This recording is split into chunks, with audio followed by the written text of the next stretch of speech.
Hi, welcome back to Joe Blogs. In today's episode, I want to provide you with an update as to what's happening in the Chinese economy. The Chinese economy is the second largest in the world behind the USA, and originally for 2023, economists were expecting growth of around 6.5%.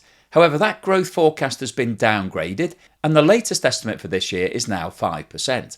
However, the Chinese economy is continuing to struggle, and the Chinese authorities have now released the latest batch of economic data, which shows that September was another poor month for the economy. Exports and imports are both down year on year. Inflation is proving to be a persistent problem for China, but unlike the rest of the world, it's deflation that is the pressure in China. We've got falling prices rather than rising prices, and unfortunately that's having a direct impact on factory gate prices. So businesses in China are actually selling things for a lower price today than they were this time last year. And as a result of all of these problems, both the Chinese Yuan and the Chinese stock market are also struggling. So in today's video, we'll have a detailed look at what's going on with exports and imports. We'll have a look at the inflation data. We'll look at the CPI, which is the consumer price index, and also the purchasing price index, which are the factory gate prices. And we'll also have a look at food inflation. We'll check out exactly what's going on with the Chinese Yuan and the stock market. And I'll tell you about a scheme that the Chinese authorities are considering introducing to bolster the stock market. And then finally today, I'll wrap up with my summary as to what I think is likely to happen in China during the rest of 2023 and what the potential year-end outlook is and how that will impact on the global economy. But before we get started on all of that, once again, I'd like to say thank you so much for the great comments that you're posting. Please keep those coming. And if you'd like to see more face-to-face videos like this and avoid the adverts that you get on YouTube, then please check out my Patreon channel. But if you don't like Patreon and you'd still like to support the channel, please have a look below where you'll find links to buymeacoffee.com as well as YouTube's Super Thanks and membership scheme. This chart shows the year-on-year movement in China's exports over the course of the last 12 months. And this really highlights the problems that the Chinese economy has been facing. Because as you can see, in 10 out of the last 12 months, exports have fallen year on year.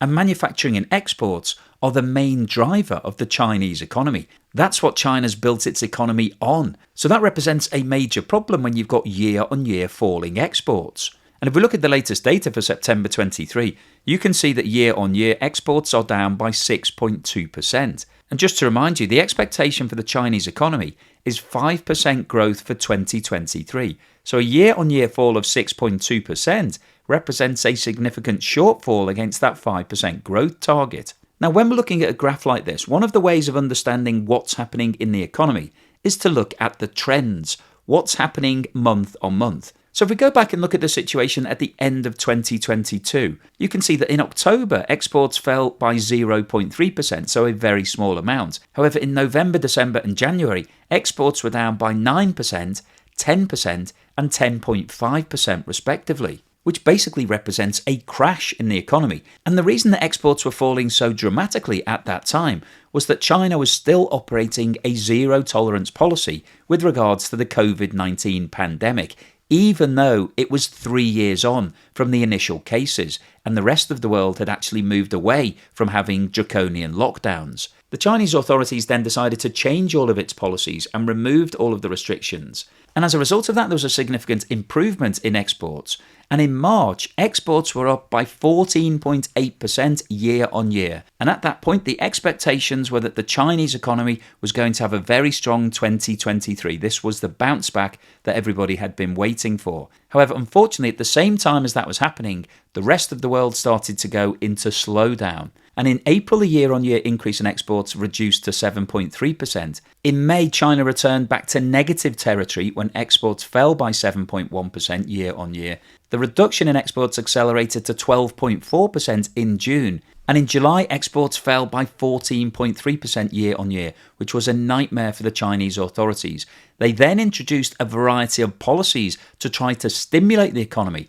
And over the course of the last couple of months, we've seen a reduction in the fall in exports to 8.8% in August and 6.2% in September. So if we're looking at the trend over the course of the last couple of months, there has actually been an improvement. We're seeing it moving in the right direction. However, China is still experiencing a year-on-year fall in exports and needs to get back into the black as quickly as possible if it's going to have a chance of hitting that 5% growth target for this year. This chart shows the year-on-year movement in imports for China over the course of the last 12 months. And the reason that imports are very important when we're looking at the Chinese economy is that China imports lots of raw materials and fuels, which it then uses in its manufacturing processes so that it can produce goods to export. So the level of imports gives us a good indicator as to what's happening in China, whether or not the economy is gearing up. Companies are buying in more raw materials and fuel so that they can boost their future exports. And as you can see from this data, in 11 out of the last 12 months, the year-on-year movement in imports has been negative. And interestingly, the year-on-year fall in imports in September was 6.2%, which is exactly the same as the fall in exports that we just talked about. And if we look at the trend as to what's been happening over the last 12 months, you can see that in the first 4 months of the year, there was a significant fall in the level of imports. And in January 23, imports were down by 21%. Which, when you think about growth of 5% for the economy, is miles away from where China wanted it to be. There was a minor bounce back in February when imports actually increased by 4.2%. However, in the 7 months since, imports have fallen in every single month, and imports hit another low point in July when they were down by 12.3%. Now, in exactly the same way as we discussed for exports, the trend over the last 2 months is a slight improvement. However, the fact that imports are still down year on year in September tells us that companies have not geared up. There is not a huge push for the end of this year, and so it's unlikely that we will see a huge upswing in terms of the level of exports in October, November and December. This chart shows the movement in the official rate of inflation in China over the course of the last 12 months. Now, we've spoken a lot about inflation for lots of different countries over the last 18 months, and the majority of those discussions have been focusing in on high inflation, runaway prices being pushed up by the high cost of oil and gas and food and lots of other commodities. However, what we're seeing in China is the opposite of that story. We are seeing a story of deflation, and deflation can be just as damaging to an economy as inflation. Now, the target rate of inflation in China, along with lots of other countries, is set at around 2%. And you can see that in October, November, December and January, inflation was at or around that level. However, as both the Chinese economy and the global economy started to slow down, inflation started to fall in China, dropping to 1% in February, 0.7% in March, 0.1% in April, 0.2% in May, 0% in June. It then fell to minus 0.3% in July, increased by 0.1% in August, and in September inflation is officially 0% in China. So that means that prices today are exactly the same as they were this time last year. Now, if you're a consumer, if you're buying things, then you may think that 0% inflation is a good thing. You don't want to pay any more for any of your goods, and that means that you'll have some more money in your pocket. But if you're a producer, if you're a company that's manufacturing things, 0% inflation represents a big problem. Firstly, it means that you can't pass on any increase in prices. So if you're having to pay higher prices for oil and your raw materials and any other of your input costs, then you just have to absorb those price increases because you're not able to pass them on in your end price. But also in terms of dealing with your staff, you won't be in a position to be able to make pay increases because you're not receiving any more for any of the goods that you're selling. So this does represent a serious issue for Chinese manufacturers. And of course, the Chinese economy is built on manufacturing. The majority of companies are making things. So 0% inflation or deflation is a major risk to the Chinese economy. And if we expand the chart out to show the position over the last 10 years, you can see that China has only been in this position once before, which was during the COVID-19 pandemic, when all bets were off. Everything was out of the window in terms of the global economy. The whole world had closed down, and so that doesn't really represent a normalized period. So this is the first time that China has experienced a problem with deflation. And the issue that it has is that it's very difficult to shake off. Over the course of the last 20 years, the Japanese economy has experienced long periods of deflation, and that's had seriously negative impacts on their overall performance. This chart shows the movement in food inflation, so the price of food over the last 12 months in China. And food inflation is something that I always like to have a look at because it impacts on everybody. It's indiscriminate. So generally speaking, the poorest members of society are the most impacted by food inflation because they're spending a higher percentage of their earnings on food. And what this chart shows is that in terms of food, China has actually been experiencing deflation for the last 3 months. In both July and August, food prices fell year on year by 1.7%, and in September, food prices are down by 3.2%. So once again, this is great news if you're a consumer, because it means that things are actually cheaper. You can buy more food. But if you're a food producer in China, this is an absolute disaster because you're cutting your costs at a time when the economy is already struggling. And that's going to represent a real problem for those companies because unless their costs are falling by at least 3.2%, they're now making less profit and they could actually move into a situation where they're making losses. And that might mean that long term, those businesses are no longer viable. This chart shows the year-on-year movement in producer prices, which are also known as the factory gate prices. So basically, the price of a product as it's leaving the factory.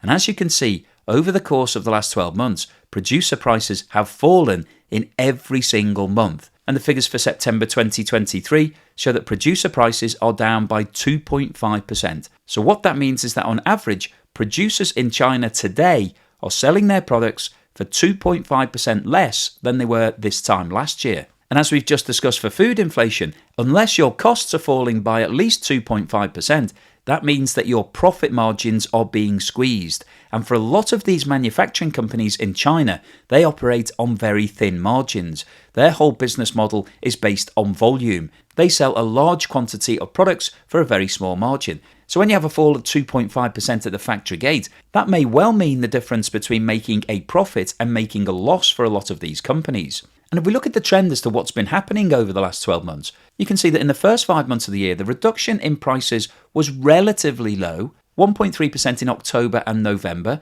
0.7 and 0.8% in December and January. It then increased to 1.4% in February, 2.5% in March, 3.6% in April, 4.6% in May, and hit a high of 5.4% in June. Now, since June, there has actually been an improvement. Prices fell by 4.4% in July, 3% in August, and then 2.5% in September.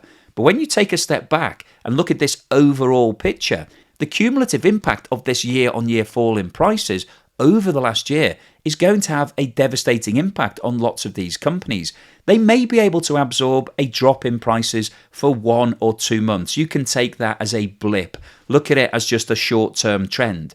But when the trend is a long-term fall in prices, every single month you're seeing continued falling prices, that starts to put your business model in question because no business can continually manage with falling prices, particularly when it's isolated to one country in the world. If this was a phenomenon that was happening all across the globe, if every single economy had falling prices, then that would mean that your costs were going down and so you could manage the situation. But when we've got costs going up, we've got the price of oil and gas and other commodities rising.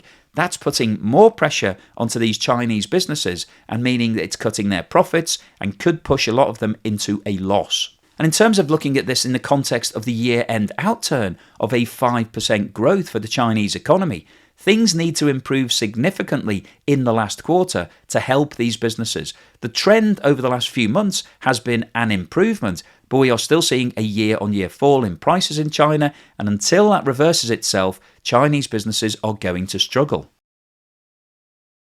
As the Chinese economy is so focused on exports, the value of the Chinese yuan is really important to the strength of the Chinese economy.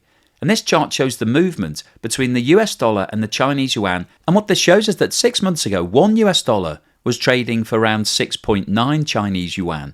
Today, it's trading for around 7.3, which represents a fall in the value of the yuan of around 6% over that period. Now, the generally accepted principle in economics is that the strength of a currency is often linked to the strength of an economy. So if your economy is doing well, you would expect your currency to be performing well, and vice versa. And the fall in the value of the yuan over the course of the last 6 months tells us that the Chinese economy has been struggling during that period. And it also goes some way to explaining what's happening with inflation. When Chinese companies are striking deals with overseas businesses to sell their products, there will be a contract that's put in place that will determine exactly how much that overseas business is going to pay for those goods. So if we walk through a quick example as to how that might work, if you're a business that's based in America and you wanted to agree a deal to import a product that was going to take 6 months to deliver, you may have signed a contract with a Chinese company whereby you were happy to pay $1 for that product. And 6 months ago, $1 would have equated to 6.9 yuan. So you put a contract in place to pay 6.9 yuan for the delivery of that product. If we assume that that product takes 6 months to manufacture and deliver to the USA, so is being delivered now, the Chinese company has fulfilled its contract and will be paid 6.9 yuan for that product. However, because the exchange rate has weakened significantly, that $1 product today would be selling for 7.3 yuan, which means that the Chinese manufacturer has basically lost out to the value of 0.4 yuan. And this partly explains why prices are falling in China at the moment. It's partly down to the slowdown in the global economy, so demand has fallen. And in order to keep its volumes up, China is lowering its prices. But at the same time, the value of the yuan is also falling, which means that in real terms, Chinese businesses that have been agreeing contracts over the course of the last 6 months are receiving less Chinese yuan today than they would be if they were striking those deals right now. This chart is a composite index of the stock markets in China over the last 6 months. And what this shows is that since April 23, the stock market has fallen from around 3,380 to the current level of 3,088, which represents a fall of around 9%. And the reason that the stock market is falling is because of all of the issues that we've discussed in today's video.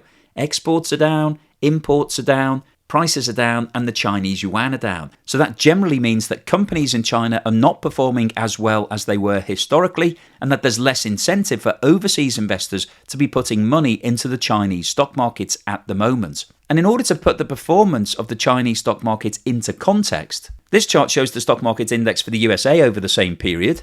And as you can see, there's been an increase in the index from around 4,140 to the current level of 4,340. And if we have a look at the same data for the Japanese stock markets, which is the third largest economy in the world, you can see that there's also been an increase from around 28,500 in April to the current level of 32,250. And as a result of the underperformance of the stock market, the Chinese authorities are currently considering creating a state-backed stabilization fund to shore up confidence in the equity markets. Financial regulators, including the China Securities Regulatory Commission, recently submitted a preliminary plan to the country's top leadership after at least 2 rounds of consultation with industry participants. The plan calls for the fund to have access to total capital of up to hundreds of billions of yuan.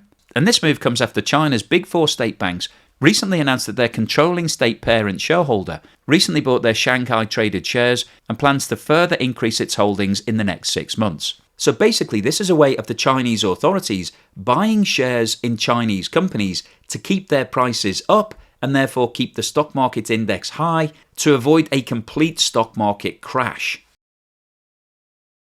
So what's the summary and conclusion today? Well, I wanted to post this video really to bring you up to speed as to what's happening in China right now. And what we're seeing is a continued fall in exports and imports. Now, manufacturing is the heartbeat of the Chinese economy. China is the largest manufacturer in the world. And the figures for September show that year on year, exports are down by 6.2%. And this represents a major problem for China because the expectation for 2023 is that the economy will achieve overall growth of 5%. And that compares to actual growth for 2022 of only 3%. So the fact that exports over the last 12 months are down 6.2% compared with last year is really bad news. And there are now only 3 months remaining in 2023. And the fact that imports are also down by 6.2% over the last 12 months is also bad news because China imports a lot of raw materials and fuels, which it then uses in its manufacturing processes to produce goods, which it then exports. So the fact that imports are also down year on year tells us that China won't be able to turn this situation around quickly. If imports were up significantly, that would indicate that China was gearing up for a big push and that manufacturing was about to take off. But as we've seen from the data, that isn't happening. And of course, the reason why exports and imports are down is because we've got a global slowdown at the moment. China manufactures lots of goods, which it then exports to all of the other economies. So when we've got a slowdown in all of those economies, that means that they're buying less. Therefore, there's less demand for China's products, and so that impacts on the Chinese economy. Now, as we saw in the data, there is an element of positive news because the trend is moving in the right direction. The year-on-year fall in exports and imports is actually reducing. However, it's not reducing quickly enough to be able to put it back into the black. And the situation with regards to prices is really concerning because China is very worried about deflation. That's one of the things that's hurt the Japanese economy. They couldn't shake off deflation, and that proves to be a real problem because you need to have an element of inflation in your economy if you're going to be able to pay people more, give wage increases, and just generally absorb higher costs. But if you've got falling prices, you're not in a position to be able to do any of those things. You can't increase people's wages because all that does is cut your profit margin. And if you've got higher costs as a result of increasing oil prices or gas prices, then you'll just have to absorb them if your end price is actually falling. Now, in July, inflation was actually in negative territory in China. However, in August, it bounced back and the authorities were hoping that they'd turned the corner. But as we've seen from today's data, in September, prices have been entirely flat. They are at 0% growth. And both 0% growth and the trend back towards negative territory is really bad news for the Chinese economy. And as we saw from the producer price index, producer prices, so factory gate prices, are actually falling. So that means that all of the companies in China are selling their goods today for a lower price than they were this time last year. And obviously that represents bad news for any company.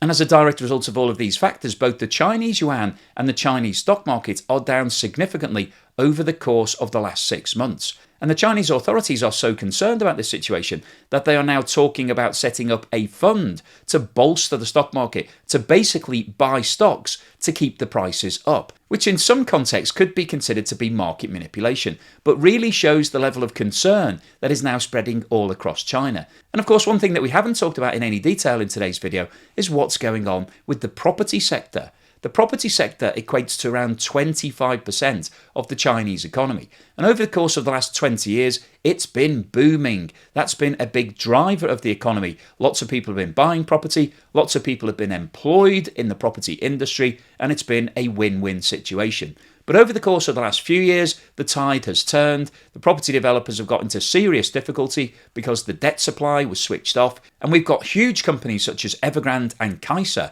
which are now seriously facing the risk of liquidation. And in a recent video, I talked about the fact that Kaiser told its creditors that if it's forced into liquidation, it's unlikely that they will get back more than 5% of their total debt. So that means a 95% write-off. And if you were to apply that sort of return across the board in China, it would represent carnage in the financial sector. So there are some serious problems going on right now in China. And there's a major question mark as to whether or not they're going to be able to achieve the 5% growth for 2023. The Chinese economy will need to have a seriously good last quarter if it's going to have a hope of hitting that target. And as I mentioned right at the start of the video, the Chinese economy is the second largest in the world. So whatever's going on in China will have a direct impact on lots of other economies. Lots of people are selling things to China and lots of countries are buying things. So when China slows down, firstly, it's a reflection of what's going on in the global economy. But secondly, because it's buying less from everybody else, it will have that domino impact that we've talked about many times before. So if China does miss its 5% target, then that means that the global economy is likely to slow down faster than everybody was expecting. And that means that certain countries in the world could find themselves in a state of recession at some point over the course of the next 3 to 6 to 12 months. So the problems that we're talking about in today's video aren't just contained to China. They will have a knock-on impact and will drag down other economies at the same time. So hopefully you've enjoyed today's video, you found it useful, informative and thought-provoking. If you've liked what I've said, then please give me a thumbs up. Thank you for watching this video all the way through to the end, and here's something to put a smile on your face.